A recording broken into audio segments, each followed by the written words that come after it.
The sea itches tonight, a low, metallic hum through the hull as the cargo ship noses away from the shortest lane.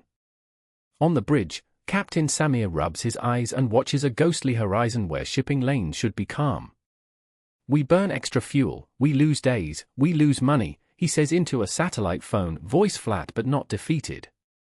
Behind him, neon lights from containers blink like a city in exile. Below decks, an anxious crew jokes to hide the tremor in their hands. This is not a battlefront with clear lines, it's a chessboard of convoys and reroutes, and every detour feeds a chain that ends in supermarket aisles. Across an office tower in London, Maeve, an underwriter, scrolls through claim estimates while the markets ping with new alerts. She speaks in measured tones to a client, but the spreadsheets tell a harsher story: premiums spiking, insurers recalibrating risk maps around the Red Sea and Bab el-Mandeb. "Once a week contingency becomes baseline," she says, tapping a file that smells faintly of cigarette smoke and stale coffee. Her worry isn't abstract, it's freight rates, delayed retail stock, and families paying more for essentials. Farther east, on a grey metal deck bristling with sensors, a Western commander watches grainy drone footage and coordinates convoy escorts with a voice steeled by routine and dread. "We want to avoid escalation, not invite it," he tells a subordinate, eyes fixed on a tactical map where missile icons cluster like storm cells. His dilemma is surgical: protect shipping without dragging another actor deeper into an already fragile region. And in a fluorescent-lit corridor of a permanent mission, a diplomat breathes and rehearses conciliatory phrases while the phone in his palm buzzes with threats and pleas. He imagines a table where Iran's proxies, regional powers, and Western navies talk instead of fire, but knows the path to de-escalation is tangled with pride, back-channel deals, and invisible lines. These are nested stories: one rerouted ship, one rising premium, one convoy plan, one fragile negotiation, that together show how a local insurgency in Yemen unsettles global arteries. The Red Sea is not just a map pin, it is an economic pulse. Which thread do you want untangled next? Trade routes, oil markets, or the Iran-Houthi link? If you want deeper analysis, tell us, and stay with us as we trace the next move. Dawn on the bridge feels wrong, not the usual hush before containers slide past like clockwork, but an electrical hum of warnings.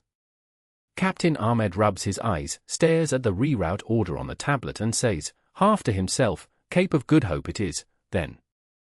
His voice is flat, but the crew hears the weight: 12 extra days at sea, fuel reserves stretched, perishable cargo sweating in sealed holds. Outside, the Red Sea recedes from the binnacle view like a lost lane on the highway. He radios the owners, then leans against the rail, watching a distant plume from a missile splash, an echo of the patrol report that forced him south. Back in a glassed-in office in the city, insurance underwriter Laura scrolls through a live feed of claims and incoming premiums. Her desk is a battlefield of emails and calls. War risk is through the roof, she tells a shipowner over the phone, fingers tapping a calculator that spits out numbers no one wants to see. She used to price routes like routine errands, now every nautical mile has a threat value. Her calm is professional, but you can hear the price hikes in her breath, a ripple that will find supermarket shelves and shipping contracts. On a Navy frigate patrolling north of Bab el-Mandeb, Commander Hayes spreads a laminated map over the planning table. Men and women in sleek uniforms point to plotted convoy corridors, air cover windows, and the thermal signatures of hostile drones. "We can't escort every ship forever," Hayes says, voice steady. "We pick choke points, we deny freedom of action, and we deconflict with commercial traffic." The room knows the limits: anti-ship missiles launched from small launchers, swarm attacks of loitering munitions, and explosive boats that disappear beneath the hull. Strategy is a series of compromises. In a dim conference room, a diplomat scrolls through intercepted messages, murmuring into a secure line, "If we strike too hard, we risk aligning more actors. If we do nothing, the lanes die." She is trying to thread a needle between deterrence and escalation, while Iran's fingerprints, arms transfers, training, political cover, complicate every choice. Each actor carries a different kind of fatigue: the captain counting delays, the underwriter tallying costs, the commander rationing protection, the diplomat bargaining for restraint. Their stories are nested, pulling on the same thread: How far will states go to protect commerce without turning a maritime headache into a regional war? If you want a deeper dive into who pays the real price, cargo owners, markets, or everyday consumers, tell us below, and don't forget to like and subscribe for the next segment, where we follow the first major strike that changed all the calculations. The cargo ship heels slightly as the pilot calls down from the bridge, "We're diverting south, add 8 days to ETA." Below decks, crates clatter like distant thunder. On the bridge, Captain Salim's face is a map of tired decisions. He remembers the last passage, the missile streak over the horizon, the radio chatter full of warnings. Now the old route through Bab el-Mandeb is a chessboard with new pieces, drones buzzing like wasps, small fast boats, the occasional anti-ship missile that turns night into a long, white flare. "We can outrun weather," he mutters to himself, "not a missile." Back in London, an insurance underwriter named Claire scrolls through the incoming reports and feels the numbers sharpen into a new reality. Premiums that were once a rounding error on invoices are now line items that change contracts and careers. She calls a client and says, "Carefully, if you insist on transiting the Red Sea, we can cover it, for a price." The spreadsheet on her screen multiplies, rerouting costs, demurrage, added fuel, higher claims, and the knock-on effect on goods people thought would be cheap. She imagines a supermarket shelf in Marseille, a carton missing, a family adapting to scarcity. It's not just ships, she tells a colleague, it's kitchens. At sea, a Western commander coordinates defenses from a cramped operations room, his voice calm but eye-scanning satellite feeds. Convoys are escorted with a mix of drones, frigates, and rules of engagement that scrape the edge of escalation. "Keep civilian passage open," he orders, "but don't let this become a free-fire zone." He knows every intercept risks a response from Tehran's network of proxies. Every defensive missile fired is a message and a potential headline. And in a dim conference room in a capital, a diplomat folds his hands over a steaming cup and tries to build a lid for the simmering pot. He trades back-channel notes with regional counterparts, measuring phrases as if they were instruments of de-escalation. "We can pressure," he says into the encrypted line, "but not ignite." He thinks about leverage, sanctions, and the whispered support Iran gives to the Houthis, the invisible threads that turn a local insurgency into a global problem. These lives, the captain, the underwriter, the commander, the diplomat, bend around the same choke point. Each choice ripples into costs, markets, and the very food on distant tables. Do you want deeper analysis on trade disruption, oil markets, or the Iran-Houthi connection? Like if you found this useful, leave a question below, and subscribe so we can unpack what comes next, because the next move could decide whether the Red Sea cools or the world pays the bill. The engine room thrummed like a heartbeat as Captain Ahmed stared at the GPS and the paper chart spread across his bunk. 2 extra weeks, 2 extra cruise shifts, and a mountain of paperwork, he muttered, tracing the new line that swung his container ship around Africa.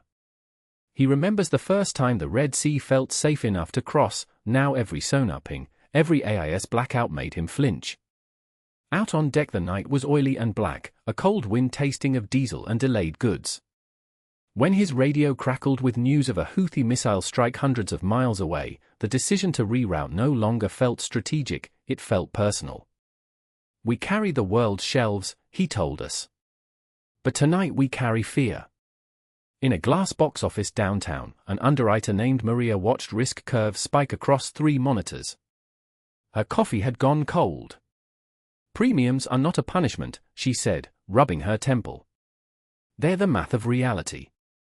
She slid a cable-strewn model toward the producer, higher transit costs, longer insurance clauses, cargo owners pushing back. She described frantic calls from shippers, clients pleading to lock rates before markets moved again.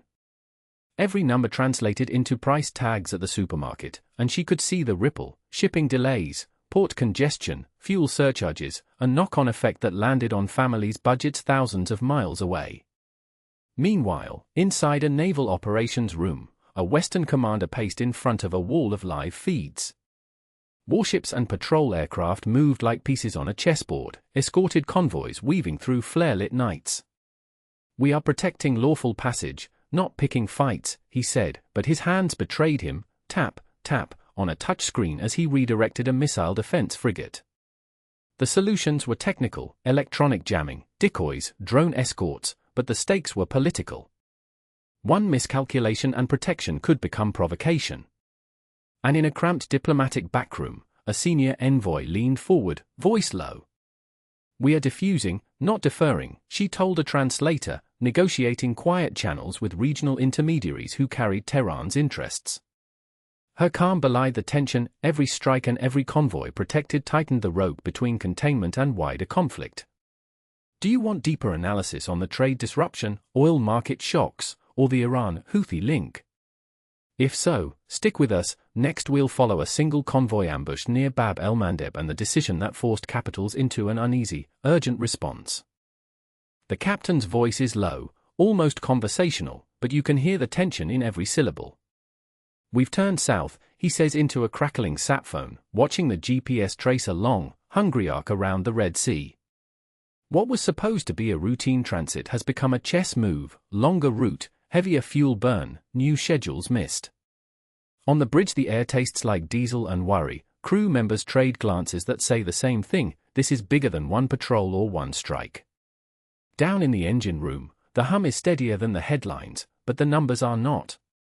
Freight ETA slides by days, then weeks, and the ledger at the shipping company starts to look like a battlefield map. In a high-rise office half a world away, an insurance underwriter scrolls through claims and live alerts, fingers pausing over a premium calculator. He thinks in probabilities: attacks per month, cost per successful strike, likelihood of escalation, but this calculus is suddenly political. Every attack that nudges a tanker off course nudges a premium higher. He closes his laptop, runs a hand over his face, and mutters, "We price for risk, but we don't want to spark risk." It's a quiet admission that markets now breathe with the same shallow panic as sailors on watch. At sea, an Allied commander coordinates convoy defenses by radio and satellite. He directs aerial patrols, orders escort vessels to form a tighter screen, deploys decoys and electronic jammers. "Keep drones at standoff, engage small boats only if they're hostile," she says. Her words are precise because the margin for error is a regional war. Each interception is a message and each misstep a potential escalation. Back on shore, diplomats pace corridors in New York and capitals in Europe and the Gulf, shuttling proposals, pressing Tehran through back channels to restrain its proxies without admitting the leverage Iran still wields. In the dim calm of one meeting room, a negotiator sips bad coffee and drafts language that reads like a tightrope. These nested scenes, from the bridge to the boardroom, from the cockpit to the UN chamber, show one brutal truth: the Red Sea fight is tactical at sea but strategic on land. It reshapes supply chains, ratchets insurance and fuel costs, and forces decision-makers to choose between protecting trade and widening a conflict. Which angle do you want us to unpack next? The logistics and rerouting, the oil market ripple, or the Iran-Houthi link? If you want deeper dives like this, subscribe and we'll follow each thread into the final moves of this crisis. The sun was low over the Red Sea when the captain radioed in, voice steady but thin at the edges, "We're diverting around the Cape. ETA unknown." In that single line you could hear the cost of a crisis that began in a faraway alleyway of Yemen and arrived at the world's supermarket aisles. Back on shore, the insurance underwriter scrolled through a ledger of claims, watching premiums climb like a tide, container rates doubling, voyage insurance spiking, every number a small hurricane for a business somewhere. "We price for risk," she told us, fingers tapping the screen, but this is geopolitical volatility, not actuarial math. On deck and in the boardroom, the same anxiety: delay equals cost, uncertainty equals decisions made under pressure. A Western commander we shadowed stood over a digital map, ships marked in bright squares, corridors marked with thin red lines. He rubbed his temples, then spoke quietly into a headset, "We'll screen the convoy at 0300. Drones, sonar sweep, escort drones, keep civilian traffic moving, avoid escalation." There was a tired humor in his voice, military precision taxed by political limits. Strike too hard, and you widen a war; do too little, and commerce grinds to a halt. And in a dimly lit hotel lobby, a diplomat poured coffee like drafting a ceasefire, slow, exacting, hopeful. "We need breathing room," she said. A corridor, monitoring, a way to let ships pass without blood on decks. Her hand shook slightly when she said Tehran's name. The room shifted at the thought of Iran's shadow through proxy networks, of conversations that move the fate of trade lanes as easily as a pen. These nested lives, captain, underwriter, commander, diplomat, are how a local insurgency becomes a global headache.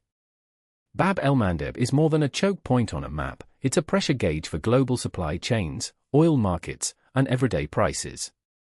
The choices made in command centers, insurance rooms, and negotiation tables will decide whether we see a brief disruption or a regional conflagration. Which of those angles do you want us to dig deeper into? Trade disruption, oil markets, or the Iran-Houthi connection? Tell us below, and subscribe so we can bring the next briefing straight to you. More maps, more frontline voices, and the cost of conflict measured in real lives and real shelves.